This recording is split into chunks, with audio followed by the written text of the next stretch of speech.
Avec l'association vendéenne des constructeurs de maisons, suivez les arrivées du Vendée Globe.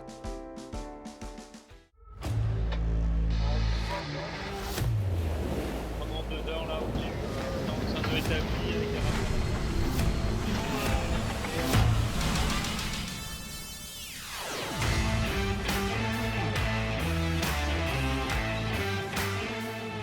Charlie Dalin sur Massif Santé Prévoyance.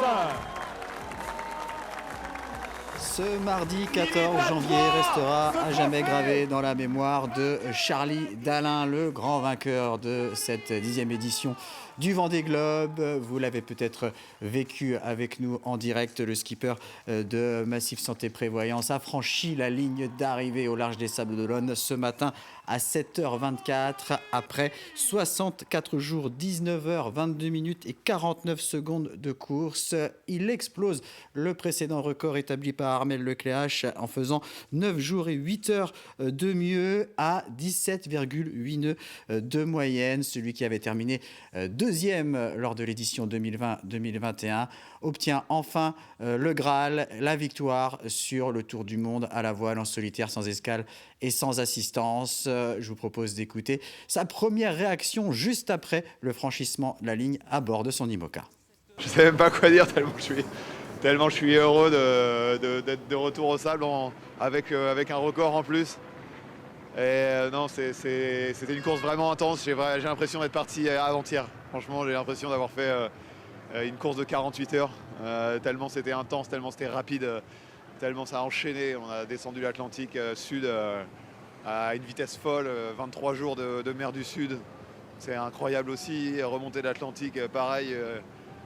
Tout à l'heure, avant de franchir la ligne d'arrivée, je me disais mais j'ai l'impression d'être parti il y a 2 jours, quoi. Vraiment, j'ai vraiment l'impression d'être parti il y a 2 jours, quoi.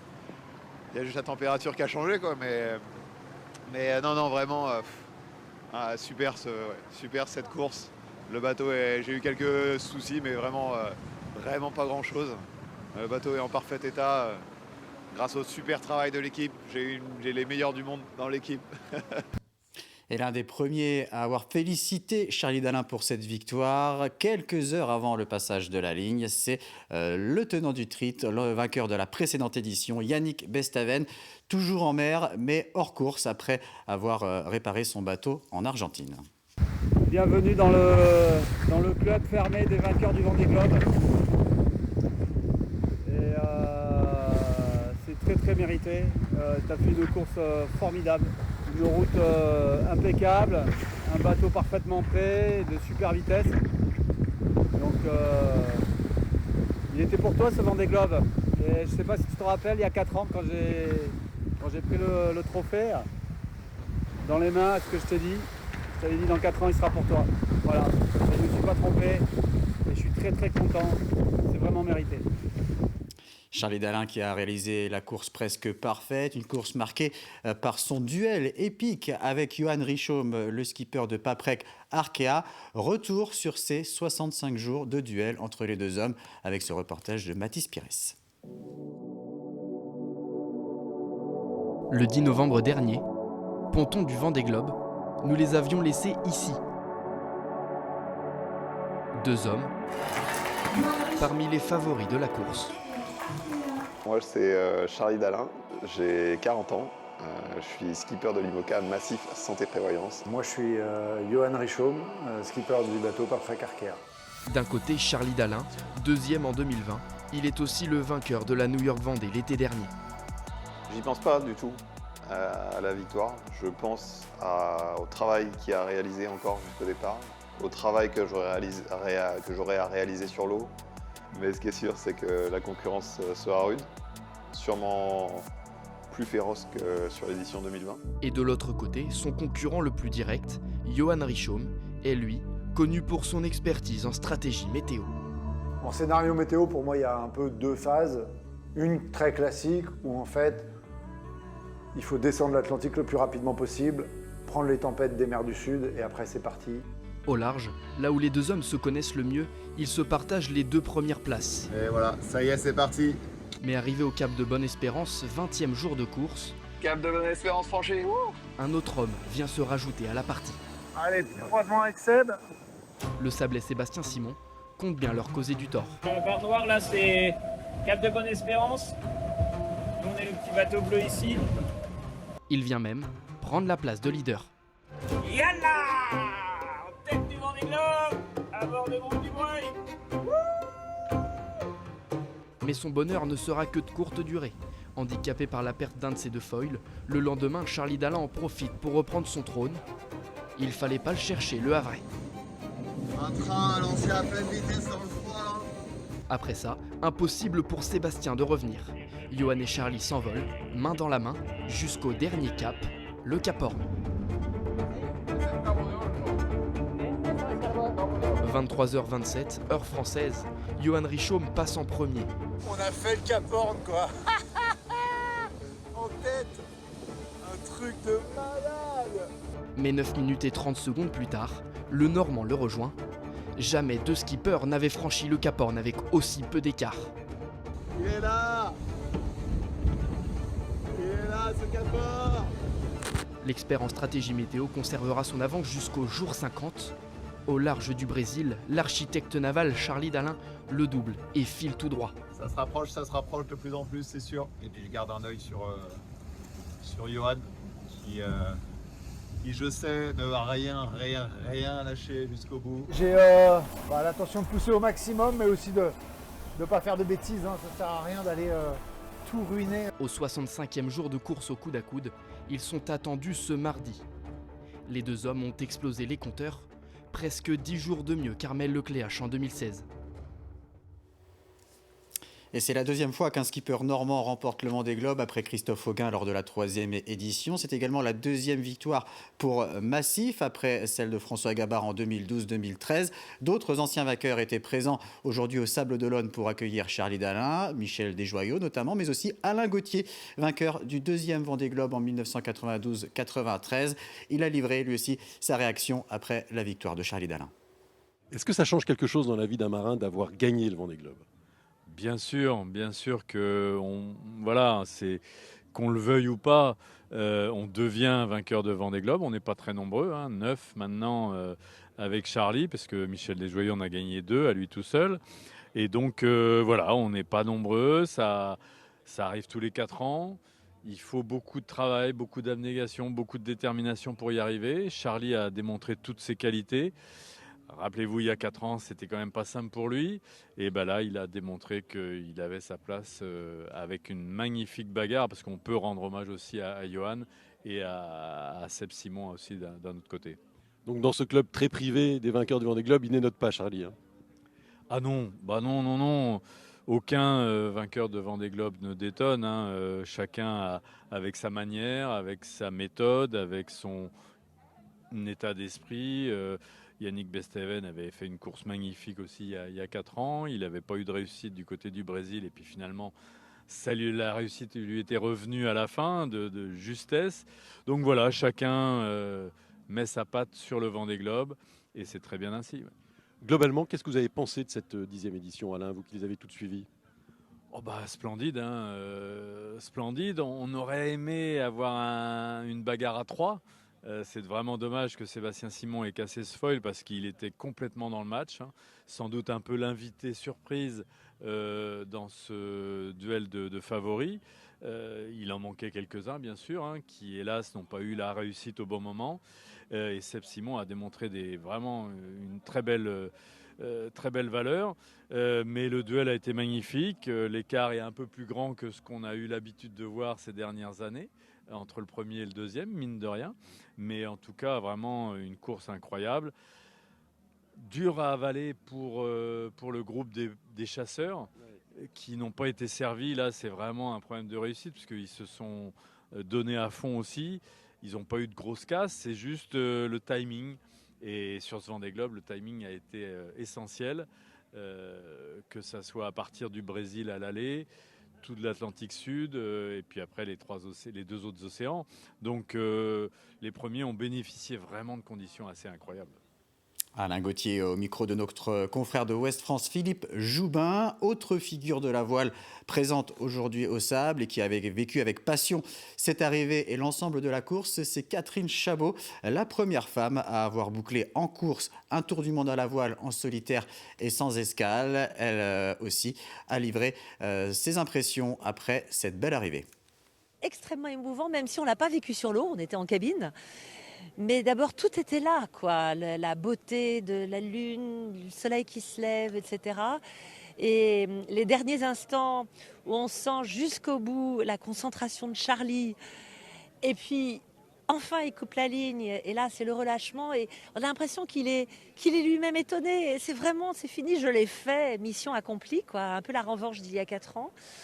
Et voilà, je l'ai vécu, il l'a tellement exprimé et c'est tellement vrai que cette victoire, c'est celle aussi de son équipe, de l'équipe de Merconcept, etc. Moi, je trouve que cette joie est communicative. Aujourd'hui, avec l'atmosphère des actualités aujourd'hui, cette victoire, elle nous fait du bien. Avec en plus un record qui tombe, le record d'Armel Lecléache, battu avec ses bateaux qui vont toujours plus vite. Ça a été une vraie folie en tête de course au Vendée Globe, notamment entre Charlie Dalin et Yoann Richaud, mais aussi Sébastien Simon. Ah oui, moi j'ai beaucoup suivi. Je vais vous dire, pendant ces 64 jours, je n'ai pas raté une seule mise à jour. Moi qui suis rangée des camions, comme on dit, depuis des années, j'ai suivi ça avec passion, y compris la mise à jour à 3h du matin. Je pense qu'on a un très beau vainqueur parce qu'on a 2 magnifiques skippers aussi qui sont derrière. Cette tension entre les 3 a été extraordinaire. Et c'est vrai que j'ai hâte aussi d'entendre Charlie. D'entendre aussi Yoann, parce que Yoann, il a fait une course complètement magique. On a eu des conditions, ces marins ont eu des conditions assez exceptionnelles. Voilà, et une maîtrise du sujet que je crois on n'a jamais égalé jusqu'à présent, y compris à l'époque, enfin à chaque fois on dit ça, mais voilà, une telle concentration, enfin moi je trouve que c'est très impressionnant.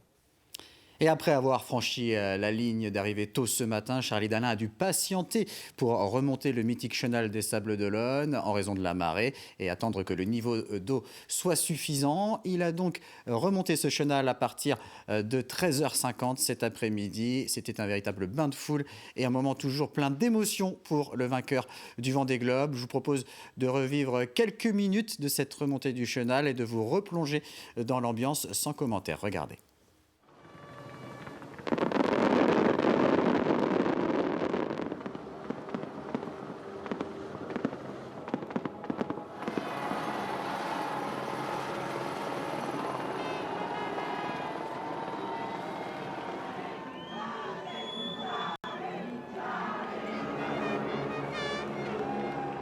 J'ai pas les mots, un grandiose, géant.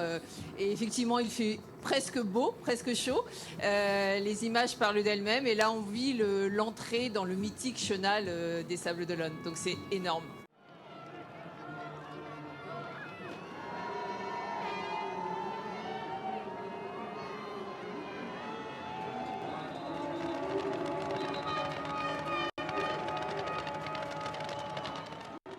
C'est très émouvant. C'est la première fois que nous suivons la course Vendée Globe du début à la fin.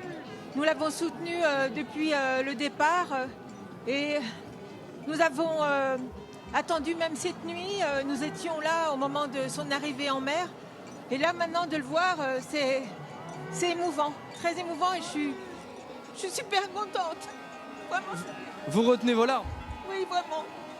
C'est top.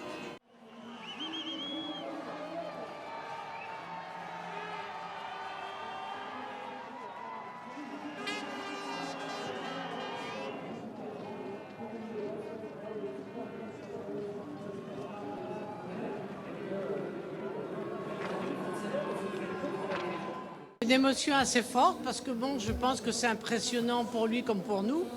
J'ai suivi son parcours pendant un peu plus de 2 mois, donc je pense que son arrivée était méritée, qu'il y ait autant de monde, en plus sous un soleil, c'est magnifique.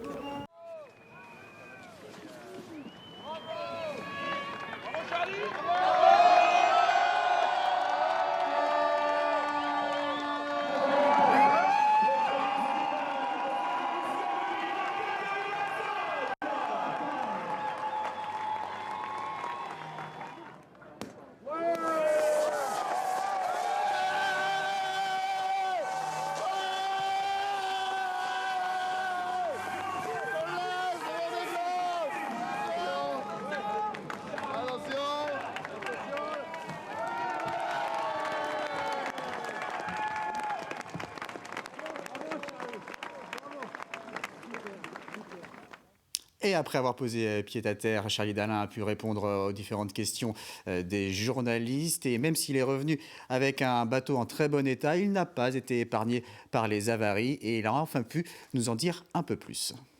Un des plus compliqués, c'était cette réparation de voile qui était cruciale du côté de la Nouvelle-Zélande où là j'étais obligé de travailler avec le bateau qui faisait des pointes à 30 nœuds dans la soute à voile. J'étais avec mon casque, je le faisais balancer de gauche à droite dans la soute à voile par les ralentissements du bateau dans les surfs. Et en fait je travaillais à une échéance fermée, quoi. J'avais un créneau de vent faible pour pouvoir rehisser la voile parce qu'elle était déroulée dans le bateau. Et donc je vous laisse imaginer 170 mètres carrés dépliés à l'intérieur de l'IMOCA. Il y en avait partout, du tissu partout. Et donc j'ai réparé ces gros trous et j'ai réussi à la rehisser, la rerouler sur elle-même, la ranger dans son sac. Et là, c'est vraiment une belle victoire. Techniquement, c'était le plus gros compliqué. Après, j'ai fait de la strat. J'ai une fissure de 1,50 m dans le bordé sur le côté bâbord de la coque. Ça, je sais quand ça s'est passé, c'est quand j'allais très vite le long de la zone des glaces dans le Pacifique. Et voilà, je me suis rendu compte quelques jours plus tard de cette grosse fissure.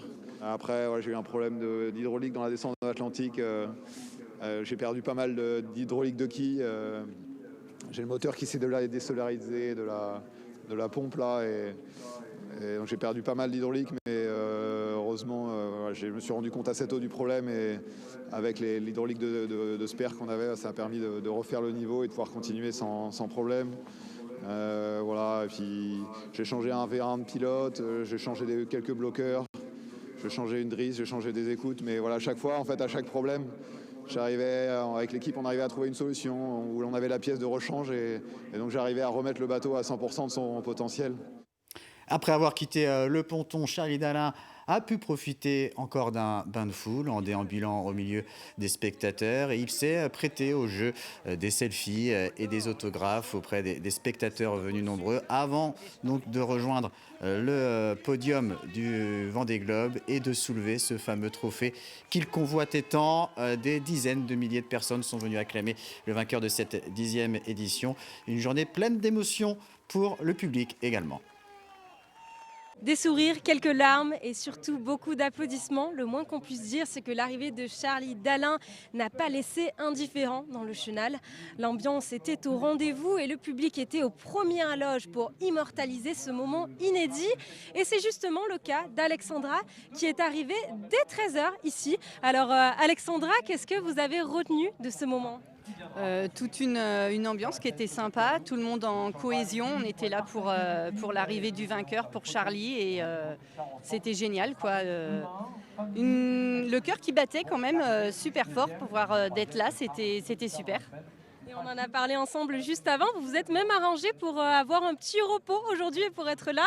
Oui, voilà, je devais travailler cet après-midi, j'ai demandé à mon employeur si du coup je pouvais pas décaler à demain mon travail et elle a accepté, donc c'était super de sa part, j'étais contente. Et alors vous avez quand même fait d'autres éditions du Vendée Globe, est-ce que vous trouvez qu'il y avait plus de monde cette année ? Oui, j'ai fait plusieurs éditions, je trouve que pour presque en milieu de semaine, c'est pas un mercredi non plus où il peut y avoir les enfants. Et non, il y avait du monde et bonne ambiance sur le chenal, tous ensemble, c'était super. Très bien, merci beaucoup Alexandra. Et l'arrivée du deuxième skipper, Johan Richomme, se compte maintenant en heures. Il entrera dans le chenal demain matin. Et en effet, afin que la fête soit plus belle, Johan Richomme a aménagé son arrivée. Son horaire de passage de ligne est d'ores et déjà annoncé à 7h10 ce mercredi matin pour enchaîner sur la remontée du chenal à partir de 7h50 et arriver au ponton aux alentours de 8h20. Une arrivée donc du deuxième du Vendée Globe à suivre également en direct sur notre antenne et sur le site westfrance.fr. On se retrouve un petit peu avant 7h ce mercredi matin pour vivre donc l'arrivée de Johan Richomme. Très bonne soirée à tous sur TV Vendée.